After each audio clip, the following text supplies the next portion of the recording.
Julie, how are you doing? Okay. Yeah. You're like, I'm here. I figured it out. I clicked on the right link. So far, Exactly. so good. It's my son's setup because it's my week to be with him in California. So I'm Awesome. working on his computer the way he has it set up, and it's a little strange. Sure. Yeah, absolutely. Especially if you're used to it being a different way. Hey, Jen. Hey, Cass. Hey, Kim. Hey, Judes. Judy says hello, Miss Julie. Hi, Judy. Okay, so we talked last week, Julie, and we just kind of went over your intake interview. It was so great to get so much feedback from you about kind of what you're struggling with right now and what's going on with your life and things like that. I have a really good idea of where we're going to begin today. Okay. But is there anything that you would like to share that maybe you haven't shared with me yet? Between the time that we talked in today. Um, well, I listened to a bunch of your classes and things like that, and uh, so there's one thing. I have a weird telephone phobia. Um, Okay. that Wow.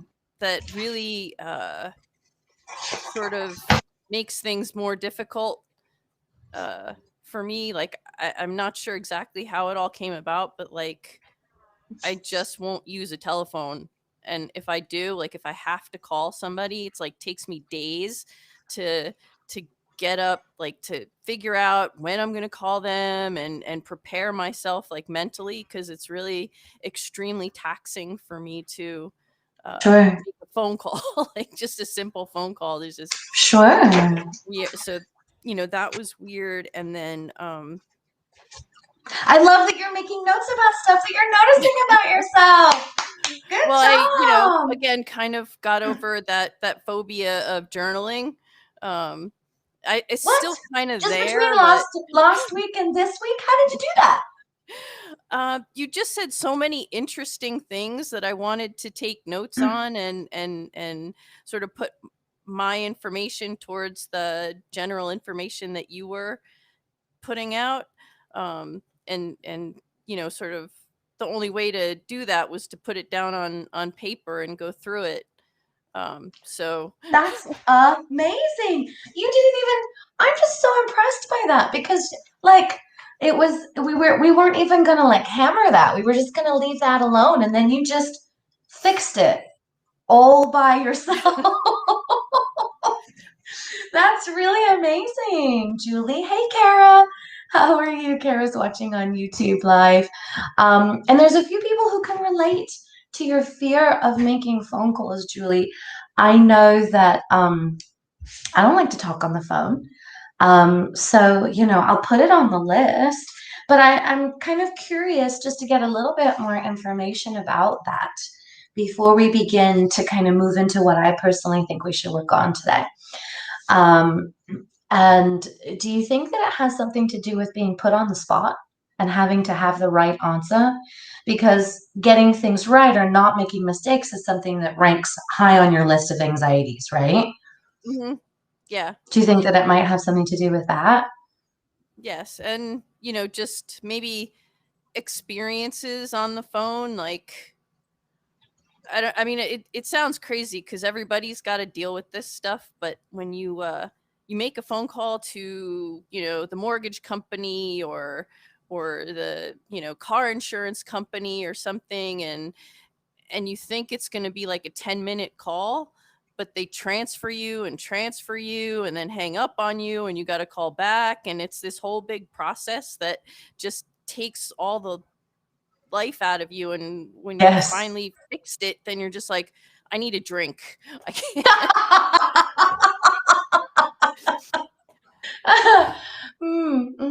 I can certainly relate to that impulse. I'm sure that there are lots of people who are watching right now that can also fully understand what you're going through. And, when we're working together, um, I'm sure it's probably very much ingrained in you to think of many of your different idiosyncrasies as crazy. But you will notice each time you say that, I'm going to correct you and say, if you want to judge it, you can call it crazy. It doesn't have to have a judgment around it. It can just be simply part of what makes you you. Does that make sense? Mhm. Yeah, sure. And sometimes, maybe you feel a bit crazy. And so everything that you do is a bit crazy. And if you want to place a judgment on it, an all across the board judgment like that if you want to. Well, that was the other thing in some of your classes that I noticed you talk a lot about intuition, logic, and fear. And um, I just noticed that I have those conversations like all the time with between, Mm, I mean, like you said, like intuition kind of stays up here and just says whatever, and then but then fear just sort of takes over me like really fast, really easy. yes. And logic tries to like calm fear down, but again, in the last year, logic kind of lost that Sure. that Yeah, battle. absolutely. Well, especially because Julie, as we're learning more about you, we're seeing that you're a very intuitive, um, energetically sensitive being. I'm going to go out on a limb and guess that you're probably an empath, I think which so. means that sure. And if you're curious about what it means to be an empath, all you have to do is Google 30 signs that you're an empath, and it'll give you a list of identifiers that kind of will tell you a little bit about what it means to be an empath. And last year, the heightened level of fear on a global scale was palpable. And what I mean is that, yay, Julie! My friend is celebrating you, yay! And what I mean is that so I lived out in the country and there wasn't a whole lot of fear, but then again, the houses were very spread apart. I lived in Agua Dulce. You're familiar with the area. So I lived in Agua Dulce for the year, and I couldn't have lived in a better place especially for the first few months of the pandemic. And then when I moved back into town, or when I would drive into town to go get groceries, I could literally feel when I drove into the barrier of fear that existed, like there was almost like a dome Yeah. over Santa Clarita. And so for you to be energetically sensitive and to be in the middle of that would make it very, very hard if you didn't know how to protect yourself I energetically from don't. that. Yeah. Right, right. Because you didn't know who to turn to. You didn't know what it was. You just thought you were broken. You're like, I'm broken. I'm always afraid. Something's wrong with me. Well, This because is I just how. wasn't. Again, I felt that over. Like I don't generally live in fear. I, Right. I I don't. So that wall of fear that you were talking about, it was so foreign to me that logic tried to make sense of it, and logic would have me sit there from about 11:30 when Gavin Newsom came on the news to about 5 o'clock when Garcetti came on the news. I would be watching the Ugh. news, and Mm. logic would sit there and be like, okay, this guy's saying this and this guy's saying that and that guy's saying that. Let's go through everything about health and well-being and everything else like that and try to make sense of it all. And logic couldn't. So logic just said, fine, let fear take over. And Sure. Logic's like, I ain't got nothing. Yeah. I have nothing. Right. Because fear was running the show last year. So everybody who's talking, everybody who's sharing news, everybody who is sharing anything on social media is all coming from a place of fear. Fear literally ran the show, because not many people have coping mechanisms to know how to deal with fear. And even and those who are energetically sensitive now have to think it through for themselves Yeah. and figure out how to manage everybody else's that you're Hmm. soaking up like a sponge, and you're like, I don't know what to do with this. I'm just full of fear and it doesn't feel like it's necessarily coming from me, but it's inside of me, so I don't have any explanation for that, right? Yep, exactly. Does that kind of make sense, Julie? And I want to hold the mirror for you just for a second. And I want you to notice, just bring your awareness to the fact that you're finding out now that you're not as crazy as you thought you were last year. Yeah. How does that feel to know that? The thing is, my intuition told me I wasn't crazy last year, but it just sort of floated up here and didn't get involved in the fear and the logic and everything Doesn't. else like that. Mm-mm. So, It doesn't. It's like, oh, I'm not going to go down in that frame. yeah. It doesn't. It doesn't. It doesn't go down in the mud and punch things out. It's like, I'm going to hold this higher vibration. Anytime you'd like to come up and meet me here, you're welcome to, but no, thank you. Like, that's how intuition rolls. So that's so fascinating that this is the topic of conversation because in our class yesterday in Concrete Steps, no, it was in 5 Days of Breakthroughs. You Yeah, mentioned. yesterday was all Abby all day because I even watched some of your classes in between your classes. Were you really? Oh, I love it. Oh, I'm honored. Thank you. But in 5 Days of Breakthroughs, you mentioned that one of the things you noticed, well, it was in one of the classes. Honestly, yesterday is blurred together. In one of the classes, you mentioned that one of the things that you learned is that you go from 0 to 100 as far as, hey, Rach, as far as stress or fear. And one of the things that your intuition was telling you was calm the fuck down. Yeah. Yeah, so that's really fascinating because that's where I wanted to stop. And the reason that I want to stop there is because when fear takes hold, once it's taken hold, we kind of have to strap in. Oh, thanks, Rach. Yeah, thanks. Rach says it was concrete steps. We kind of have to strap in and just stay along for the ride until it's moved out and it kind of releases its grip on us. So the ideal thing to do is to snap out of fear before it actually grabs a hold of us. Does that kind of make sense? Yeah. I just Once don't it's know how got to us. do that. Exactly, because we're not taught, right? We're not taught coping skills for fear, for we're not taught how to listen to intuition, how to honor intuition over fear. So I thought that would be a really great place to start. And then also, I wanted to help you open your heart because I know that you're really concerned about not being able to. You're like, wait, how do I open my heart? How do I do it? So that's kind of Oh, what I and was I thinking. just wanted to see if there was any way we could find out who my team is. Oh, fun. Okay. Okay. There's a caution coming through. Interesting. Okay, so they want me to help you figure out who your team is, because there is a very strong call from your team to know your own power. And so, along this process, what they're really encouraging me to do with you is to support you in discovering things for yourself, as opposed to spoon feeding it to you, because then you're going to think that I am the source of all knowledge, truth, and information. And I'm simply not. The source is the source. And you said you're Christian, right? So Yes. so it's God for you. Yes? Hmm. Okay. So great. So God is the source, right? I just happen to have an open line.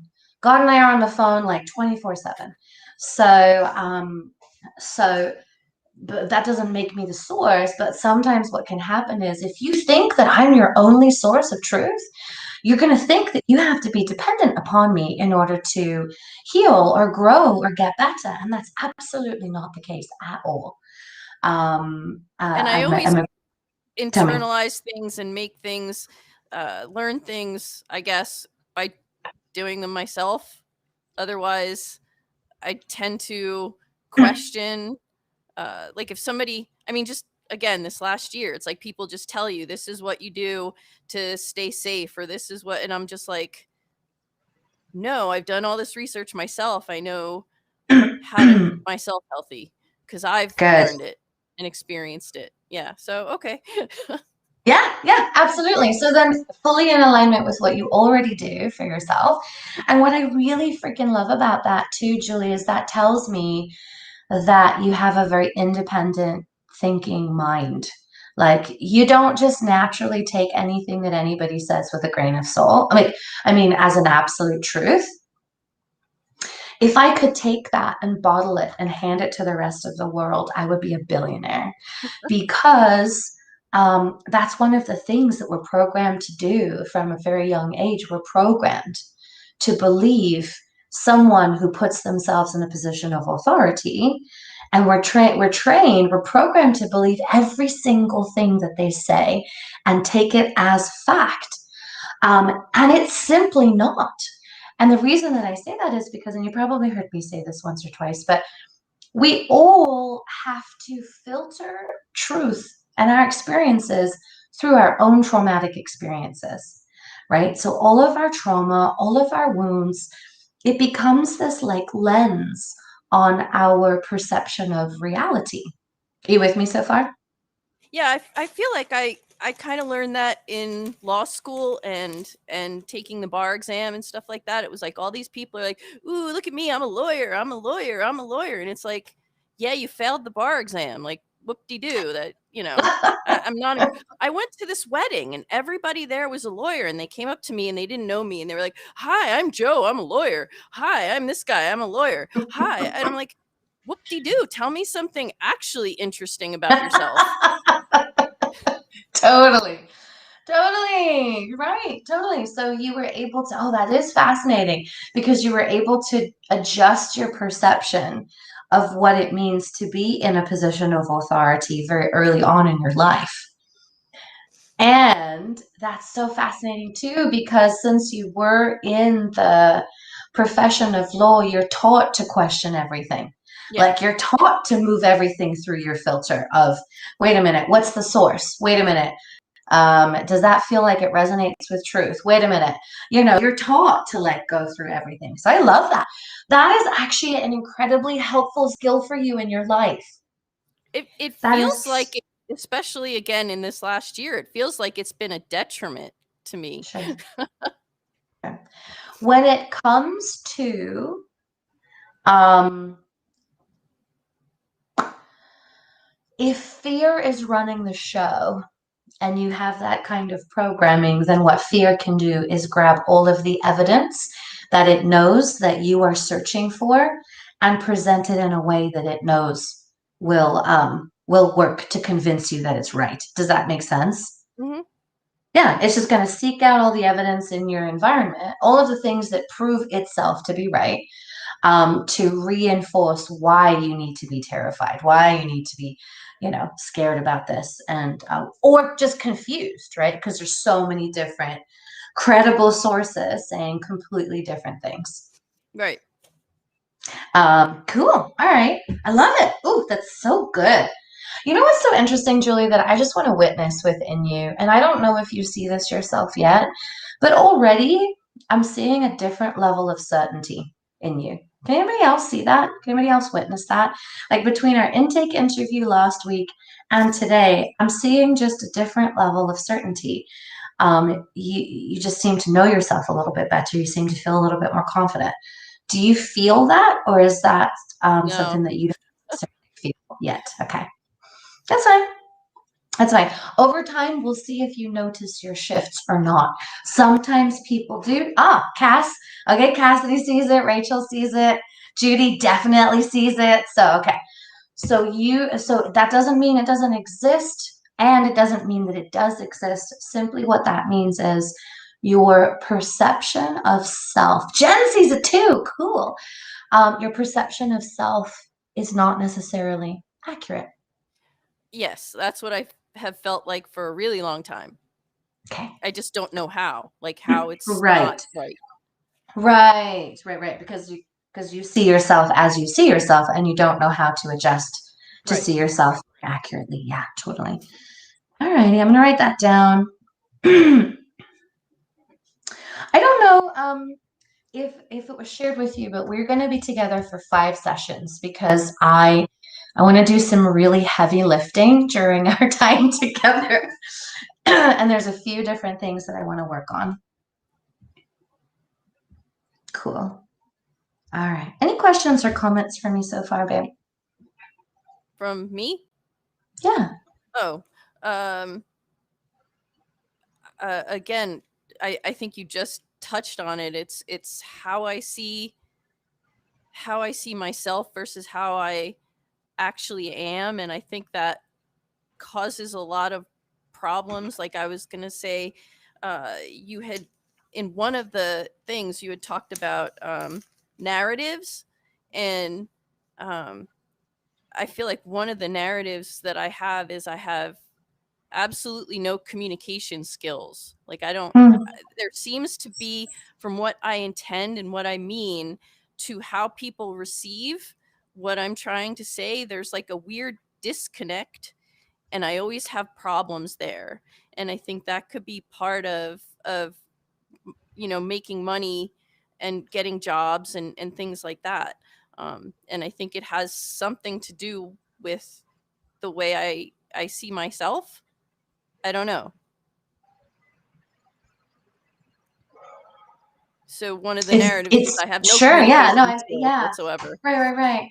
Yeah, I made a note of it because I definitely want to have all of the stuff on the list. The reason why I was quiet is because I disagree entirely because you have been incredibly clear with your communication skills with me. You've been That's direct, what I think. I right? always You've been think easy because to understand. You've said what you've meant, and I've received it the way that you've said it.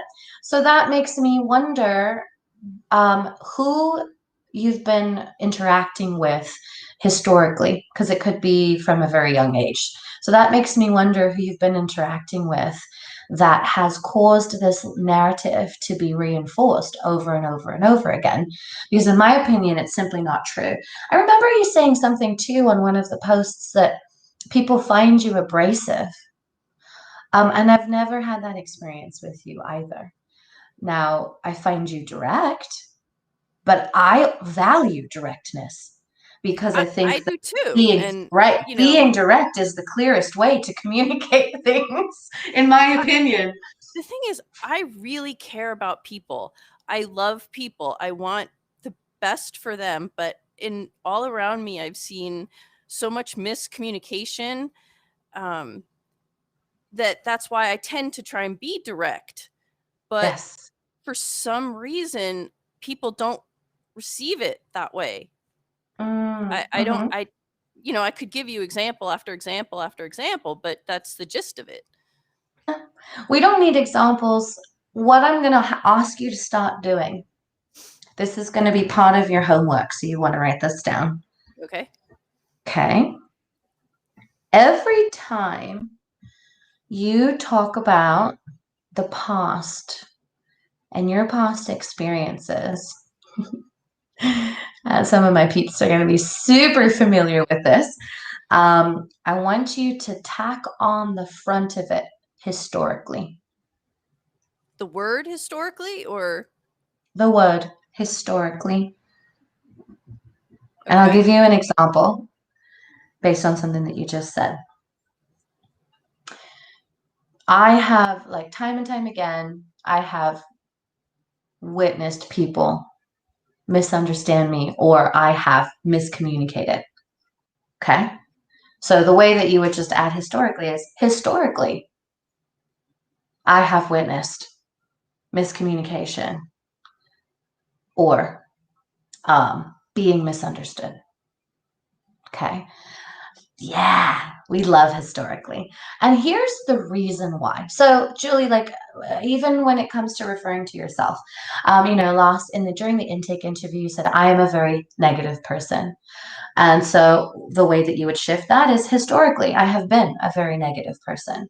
I am depressed, or I have been depressed, or um, had suicidal thoughts, or um, don't, I don't see that I add anything valuable to the world.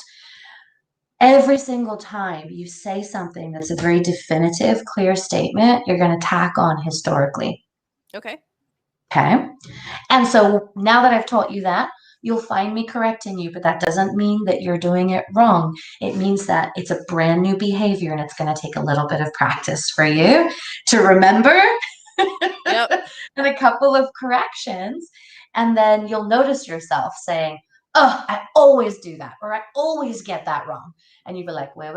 My homework is historically, I have always gotten that wrong. And the reason that that creates such a powerful shift is when we are our own biggest hypnotizers. Okay. So what we say to ourselves, especially out loud, is the most potent. Okay. So when we say something like, I am very negative, you're reinforcing any patterns in your unconscious mind that have made you think that you're very negative. However, when you say something like historically, I have been very negative, all of a sudden you open up a brand new possibility for your future. And you recognize the power that you have to make each moment different, to make tomorrow a brand new day, to make in an hour a brand new day. Because realistically, because we're such fluid beings as humans, we change moment to moment. You are going to be an entirely different person by the end of the session as you were than you were when the session began. Okay. So we change moment to moment, which means that at any moment, we can change. Yay, Jess. Okay, great. Jess is going to do historically too. We can change night and day. We can have such a profound shift in just the split second of a moment. And it can be so gentle that it's not jarring. We don't even notice it, right? Like you don't notice the gentle shift of you just showing up a little bit more assertive, showing up a little bit more confident, showing up a little bit more self-knowing. It's so gentle. Sometimes we won't even notice it right away. And historically gives you permission every single time to validate your own perceptions, your own feelings about yourself, about your experiences. So, not pretending that your experiences aren't real. That's just crazy. That is crazy. That is legit crazy. Your experiences are your experiences, no matter how they showed up for you. They are valid. So we're validating your experiences, but we're giving you permission in this moment, right fucking now, to do things a different way. Does that make sense? Yes. Yes. Yes. Beautiful. Cass says it's amazing how just changing our conscious language has such a profound effect. It is. So beautiful. Okay, so, woo, this is real good. So historically, we're doing that for your homework. And then I have one more homework activity for you. Okay. Okay, great job on your self-care, by the way. Yay, Julie. I was so, Woo! like, out of this whole last week when I went into the gym and found out that the hot tubs were open, I was like dancing around the gym. The guys at the front desk were like laughing, and I think I made their day by how happy I was that the hot tub was open. But that and the Oh, lady with the purple sequin leg warmers, that was oh the other one. yeah. She sounds so sassy. Yeah, it was so awesome. Oh, that sounds so great. I love that. I love that. And just to draw your attention to that, on multiple different occasions this last week, you have witnessed the positive without being prompted, which tells me that any negative tendencies, any tendencies that you had to seek out the negative, even if they're still there, they're at least lessening in their hold on your mental state. Does that make sense? Can you see that? Yep. Okay. Good. Beautiful. Ooh, this is so good. Okay, so your second homework is okay. So I want you to make a list of characteristics and narratives of how you have historically seen or perceived yourself.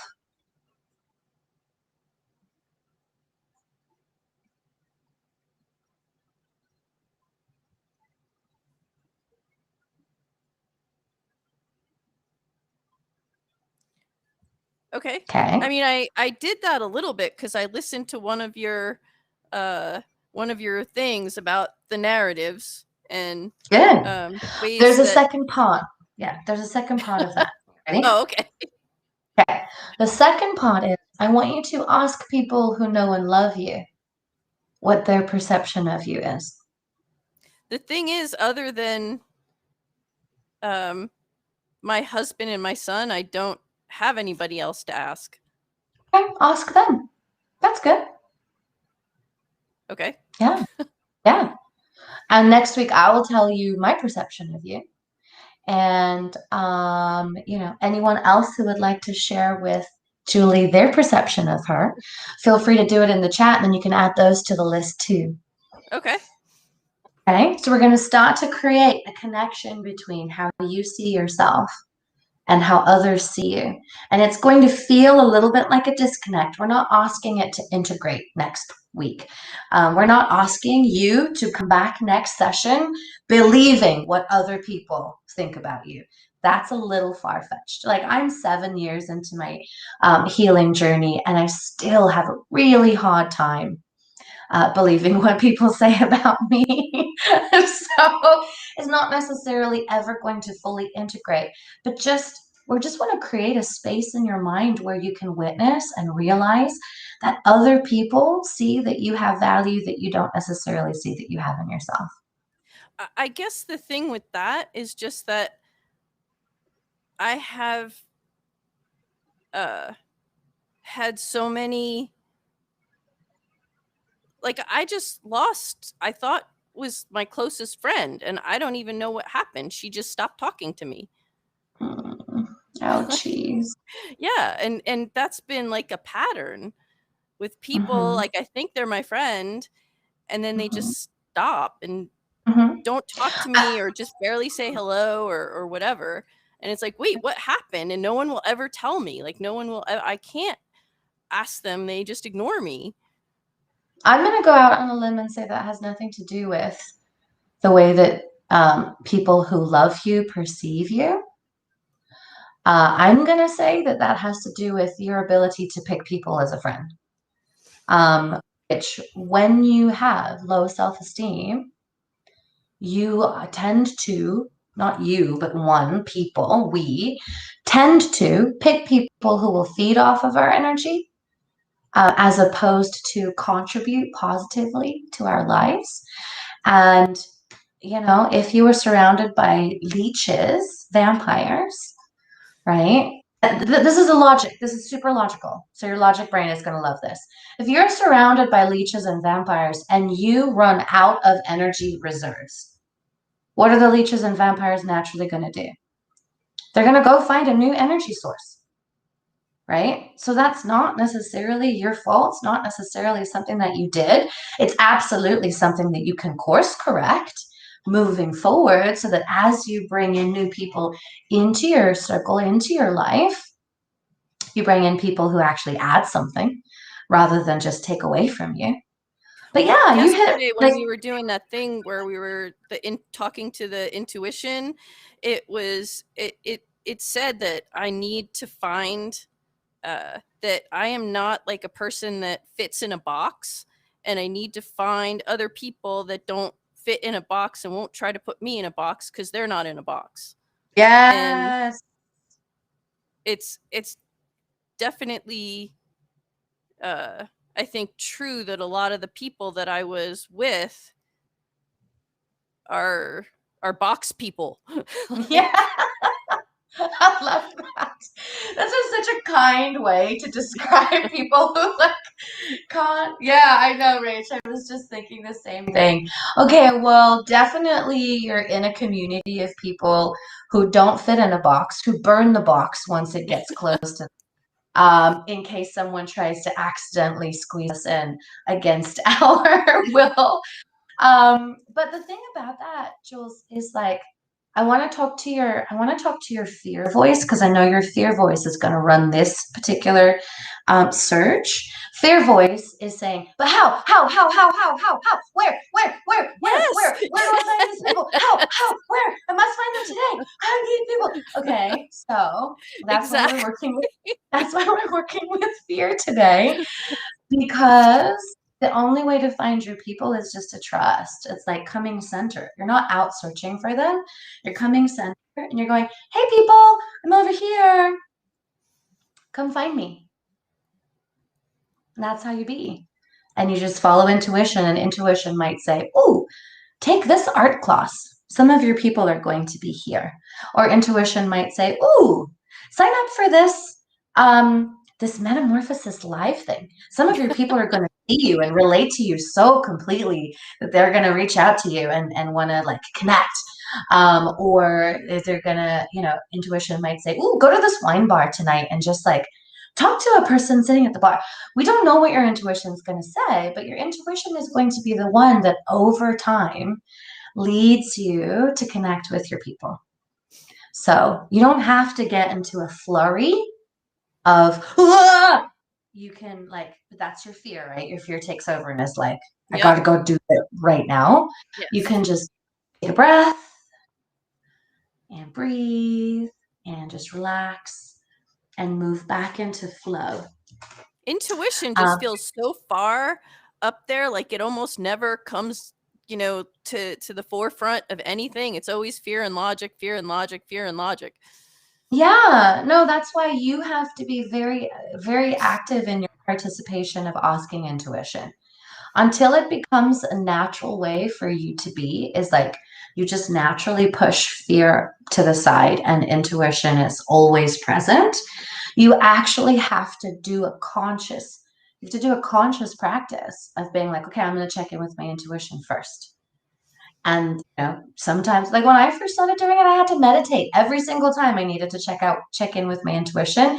I couldn't do it wide awake in the middle of doing something else. I had to like quiet and calm and have my blankie and have my meditation music. And I had to do it like for 25 minutes before I could connect with my intuition.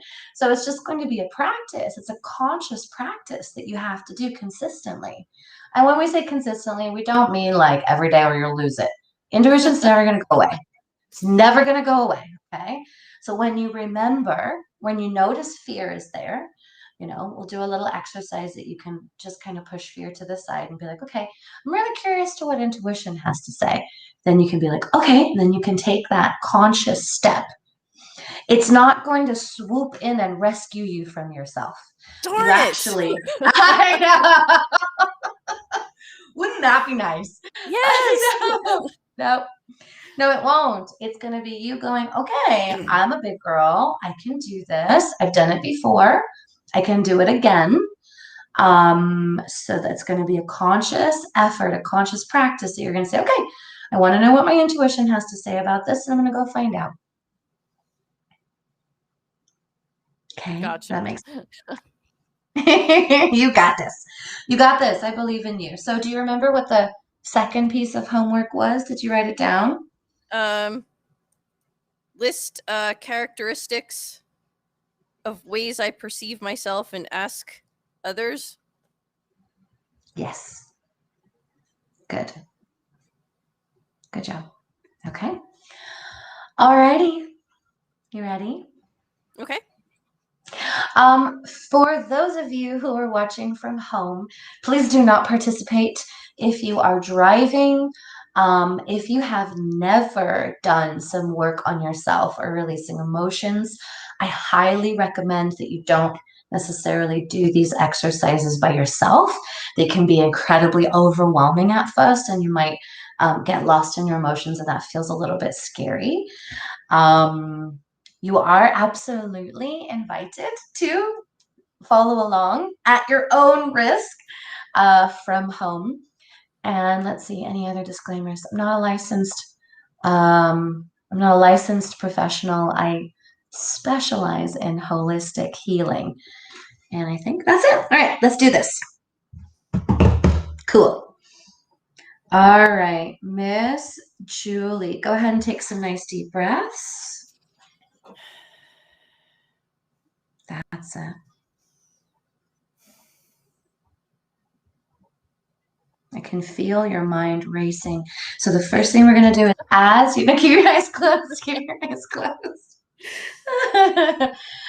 So you're going to keep your eyes closed until I ask you to open them. Got it? Mm-hmm. Unless if you're feeling unsafe or uncomfortable and opening your eyes would reground you, then please by all means do so. Okay. Okay. Good. So I want you to notice those voices in your head that are like, oh, what if I don't do it right? Okay, and just acknowledge those. Just each of them is just a desire to heal. Each of them just really, really wants this to quote unquote work.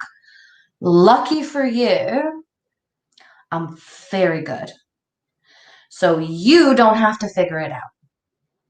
I give your mind permission to stop worrying about whether you're going to do it right or wrong.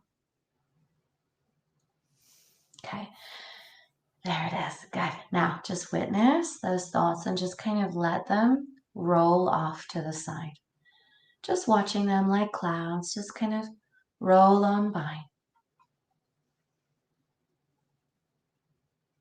Beautiful. Every single thought or feeling deserves to be heard, but we certainly don't have to get all entangled with playing out, like emotionally playing out what it's trying to loop you into. You can just kind of let it roll by. And it can be tricky, but this is part of self-mastery, learning how to master your thoughts. And we're not even trying to master your thoughts. We're just giving them permission to roll off to the side. Good. And then keep taking some nice deep cleansing breaths.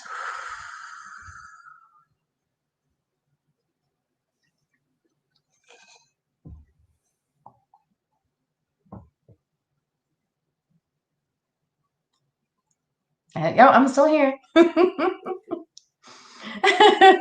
It's okay. Yes, I'm still here. I'm just letting you pause to take some breaths.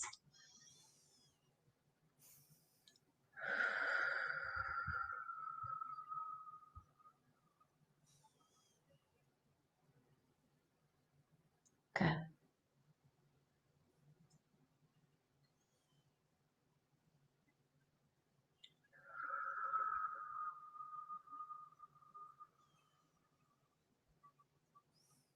There we go.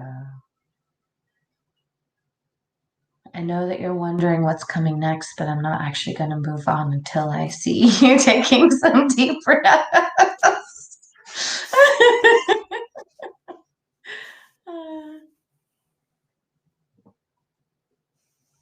Good. Beautiful. Yes. There it is. Gorgeous.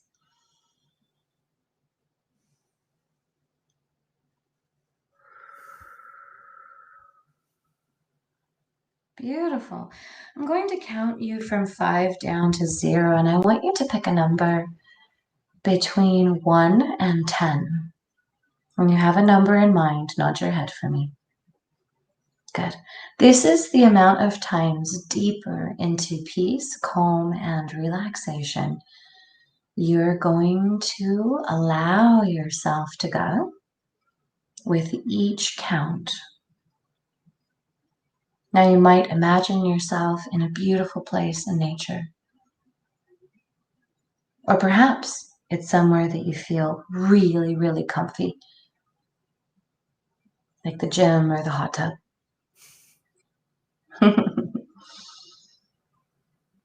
Wherever it is that you can really feel that you're able to sink deeper into calm. Imagine yourself there. Imagine everything you can see, everything you can hear, how it feels. No one's allowed in your bubble, so no one's allowed to talk to you or interact with you or interfere with your energy if there are other people there.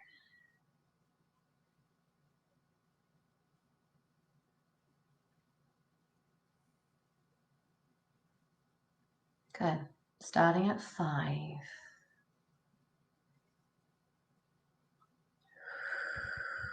Any thoughts that come to mind, just witness them and then just let them roll off to the side. 4.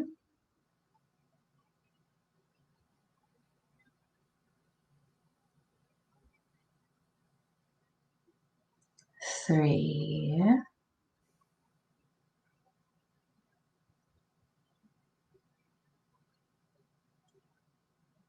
2.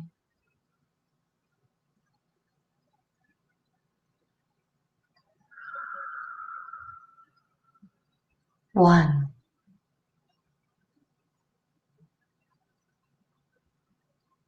0 is deeper into a state of peace, calm, and relaxation.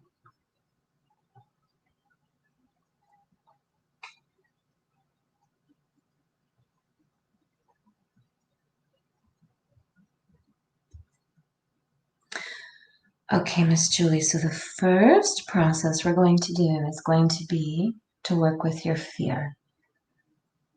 Okay? And I want you to imagine that you are driving out somewhere on your path in life. But you're driving kind of erratically. It's like, whoa, I don't know which way to go. I'm gonna go this way. I'm gonna go that way. I don't know. I don't know. I don't know. Okay, notice that. Okay, and then look down and notice that actually it's little Julie. You are little Julie. The inner version of you, the little version.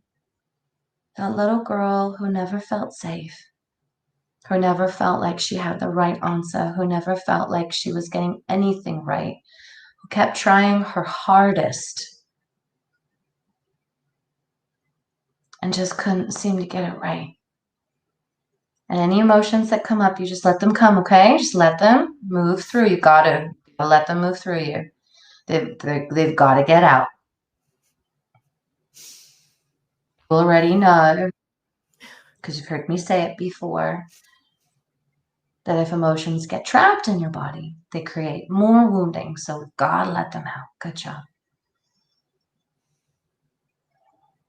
And so there's just this beautiful little version of you that's still trying to figure it out and keeps feeling like she's doing it wrong and can never get it right. And she's trying so, so, so hard. And she just feels so lost and so helpless. Because no matter what she tries, it doesn't seem to be the right thing. And it's so frustrating. But she's so scared.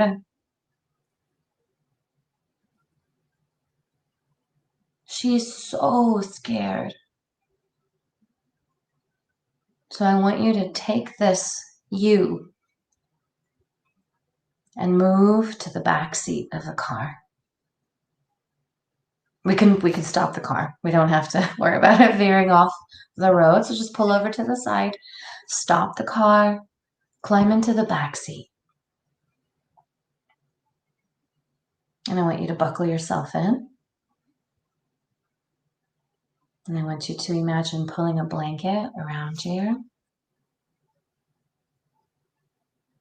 And then your favorite drink appears in your hand. What's your favorite drink? Pinot Grigio. Gorgeous.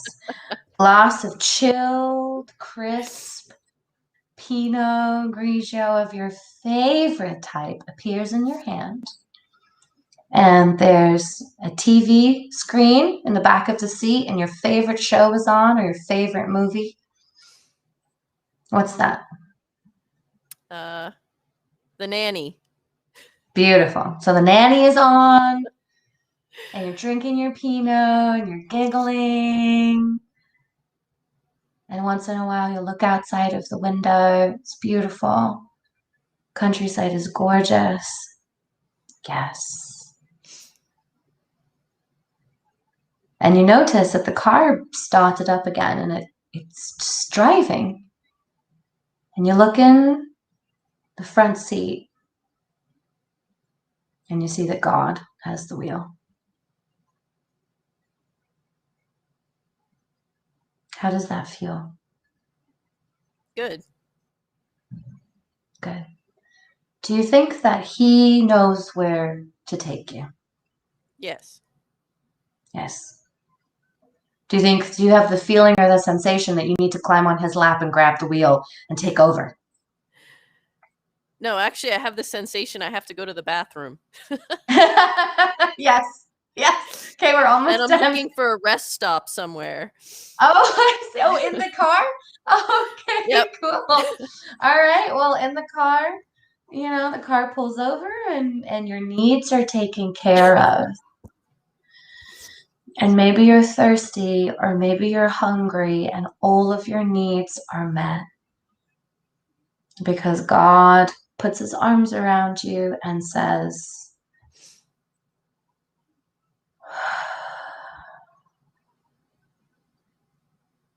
you are not too needy.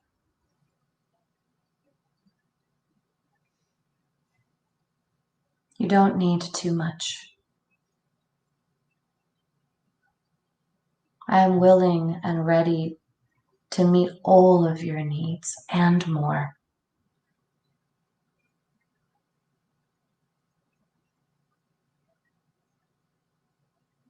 You just have to let me.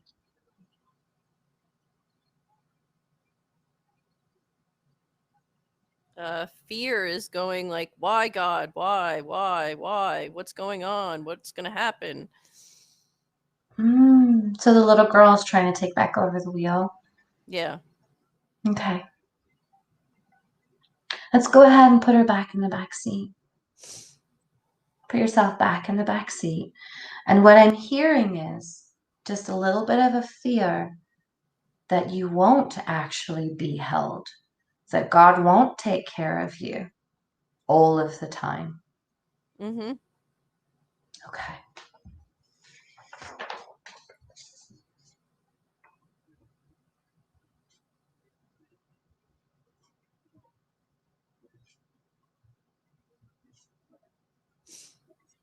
Okay, so what I want you to do is I want you to imagine.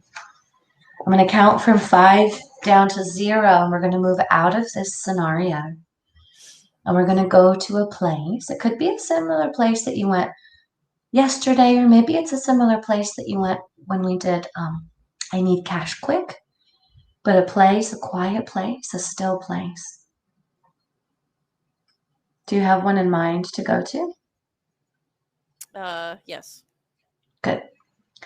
5, 4, 3, 2, 1, 0.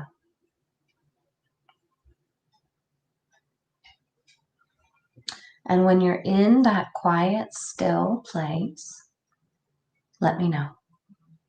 There. Good.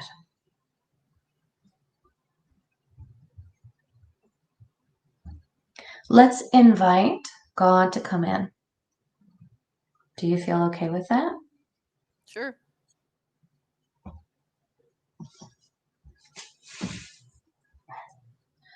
Good. And when you feel his presence, let me know.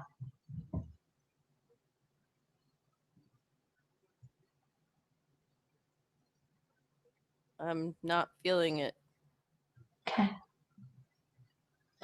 Which means that there's a block somewhere. So the place where you're at, is it outside where there are walls, or is it is it outside where it's open, or is it inside where there's no walls? It's that place up in space that I was Beautiful. So before. no walls. Okay. No. Okay. Okay. Okay, so what I can feel, tell me if I'm right, what it feels like is there's actually like a bubble of protection around you. I can't tell. Okay. Imagine there's a bubble of protection around you, but it's so tight to you that it's literally hugging your skin like you're in like the tightest cocoon.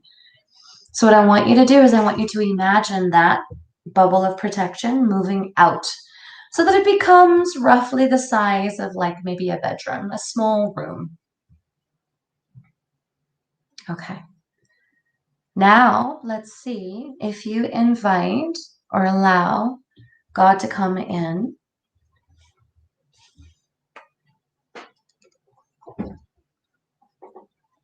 Do you sense a presence? Yes. Excellent. How does it feel? Um, again, I'm like bombarding him with That's why. fine. And how is he responding? He's just there, Yeah. not really responding. Yeah.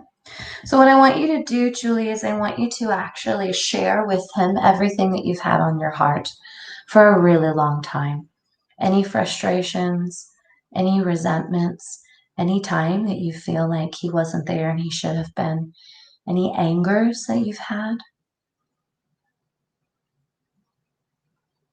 And you can do it quietly in the privacy of this place. And just you tell him everything that's on your heart.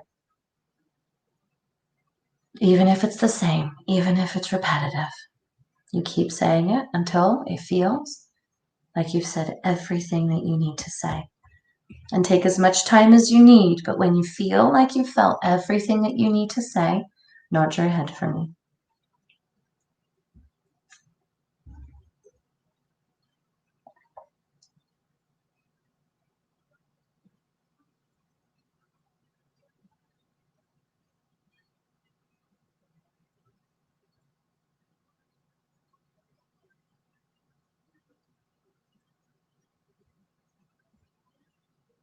Beautiful. And when you're ready to receive what he has to share with you, nod your head.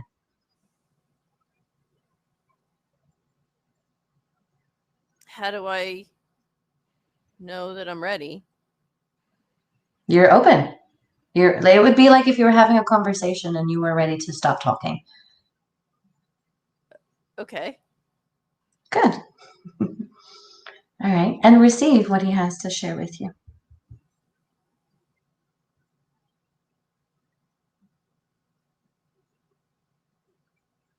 I'm not getting anything. Okay. He's just sitting there. What's his demeanor like? Um,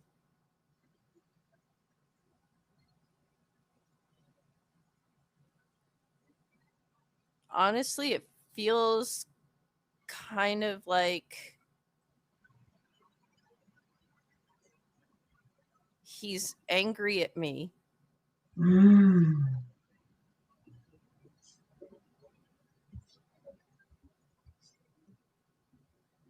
Let's pretend that he was. What would he be angry about?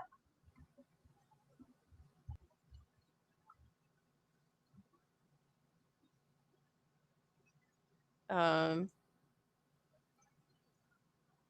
he wants me to stop complaining.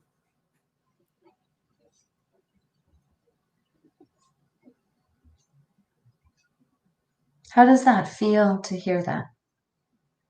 Horrible. Yeah. What do you want to say back?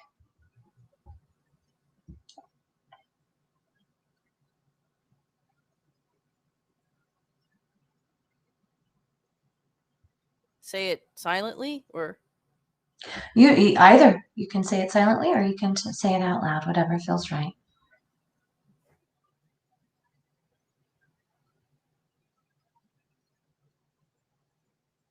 I feel like telling him I would love to stop complaining and move on, but I don't know where I'm supposed to move on to.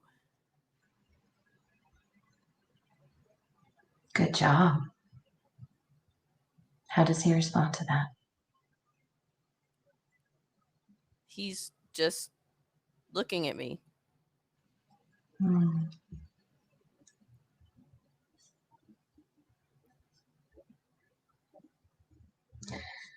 Julie, what would you need to know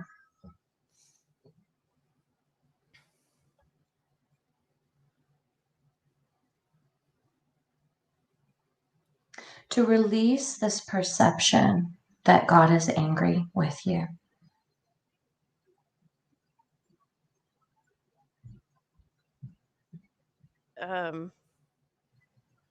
I would need to know why I'm here. What Mm, is my purpose? If there's a purpose, like, let me know what it is, because otherwise that's all I'm doing is sitting around here getting rejected and feeling like garbage, and it seems mm, like pointless. So mhm, yeah, I'm gonna complain. mhm. Okay, good.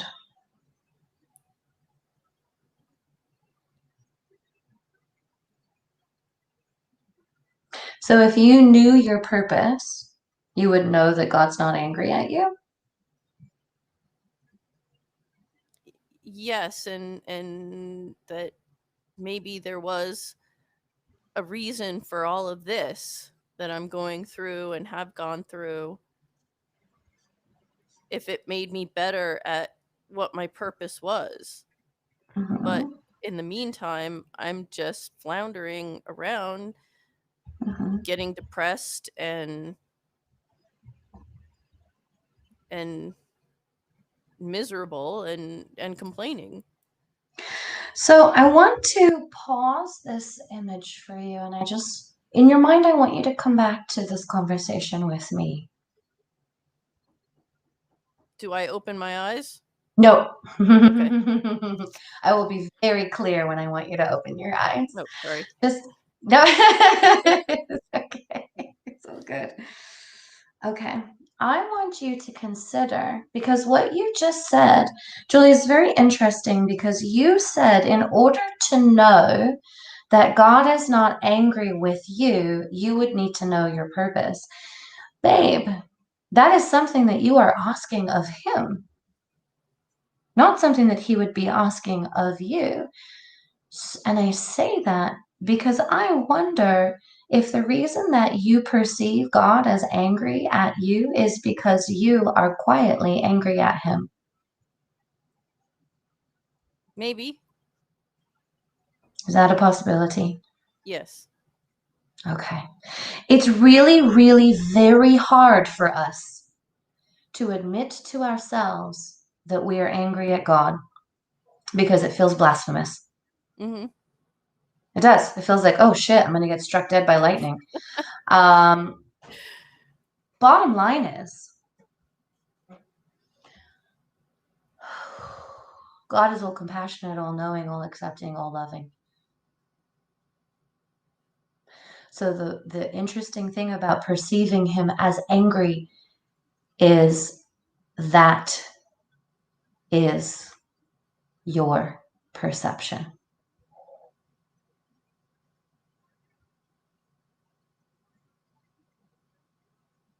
Even when karma is dealt, even when justice is done, it's not done in rage.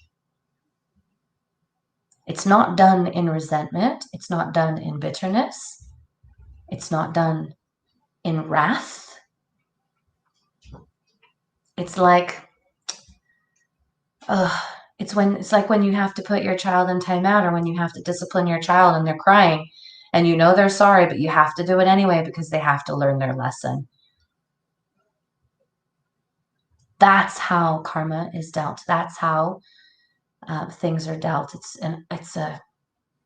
kind of like an unwilling but necessary love.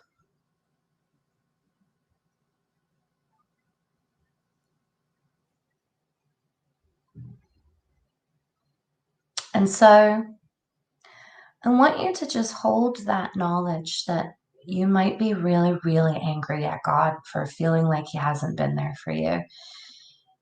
And this, we want to give your mind permission to dissolve it if it's ready, to share it if that feels safe. To share. To share your anger with God. Because this entity, this being that is here with you in this bubble, if it is God, it is God with a mask on that you have put on. So you either have to take the mask off or release this entity entirely and invite actual God into the space with you. And it might not be today because we don't want to force anything. We don't want to force your mind to do something it's not ready to do. Because first you might need to feel validated in your anger. First you might need to feel your rage for a little bit. We want to give you permission to do that. Do you think it might not be God? Yeah.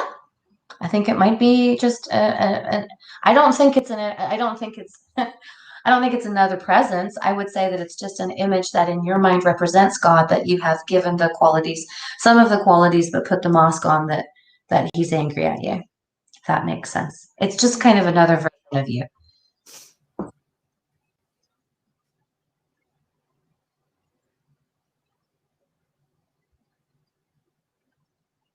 So we want to give your anger permission to be heard and felt and seen and received.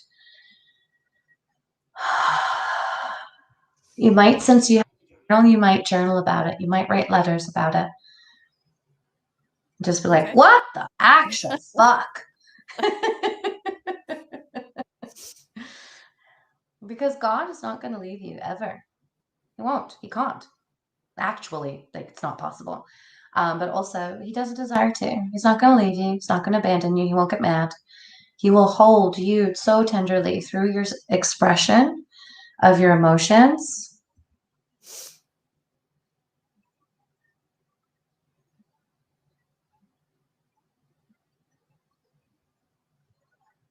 And whenever fear gets too loud, we're just going to imagine that there's a dial. Okay, imagine there's a dial, and when it's at a 10, you're just going to turn that dial down to a 2 and just quieten it down so you can do some more of your thinking work, so you can do some more realizations. Good. Turning fear all the way down to a 2 now, all the way down to a 2, just breathing. What I can feel and sense emotions that want to come up to be released. It feels like we didn't even work on it, but it feels like your heart just popped open and there's a lot of stuff that wants to be released out of there. Well, and my son is just like banging at the door, so I just want to let him know I'm still here. We're busy.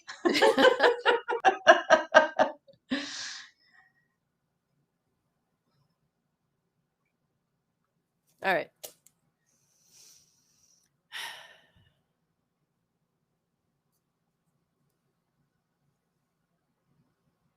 Oh, that was where your fear was coming from. Okay, was from him.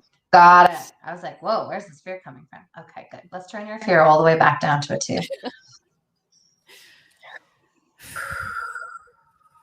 Okay, so we're giving permission for this anger to dissolve. We're giving permission for it to be seen, held, validated. And if at any time between now and your next session, Julie, you want to come back to this space and reconnect with God and actually see if he has some messages for you, you can. If you don't feel safe doing it by yourself, we can absolutely do it together next time. Okay. Mm-hmm.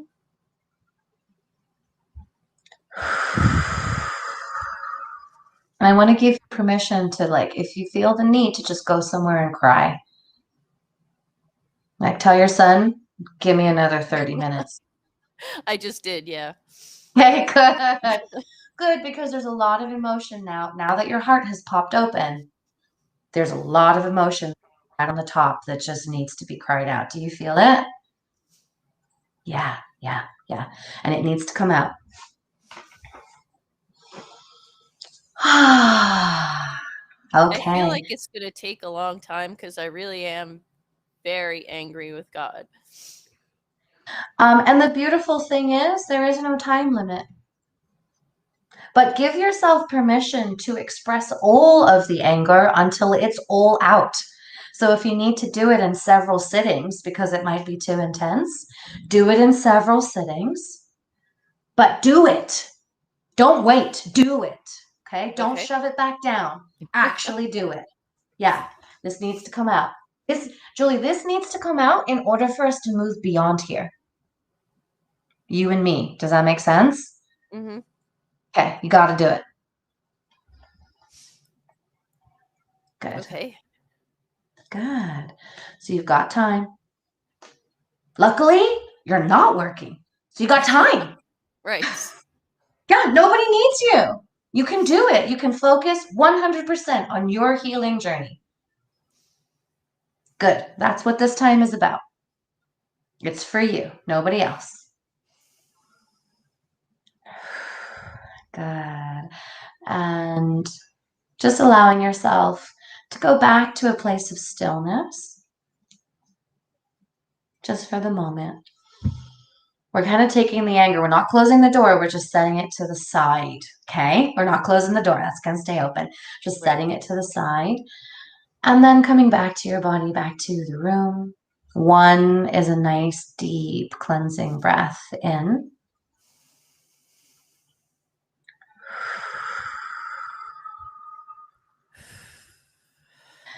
Two is coming back to the body, back to the room. Three is a shifting, a powerful feeling that things are moving inside of you. You don't feel numb anymore. Four, an even more alert number. And five is eyes open, wide awake and alert. One, two, three, four, five, eyes open, wide awake and alert.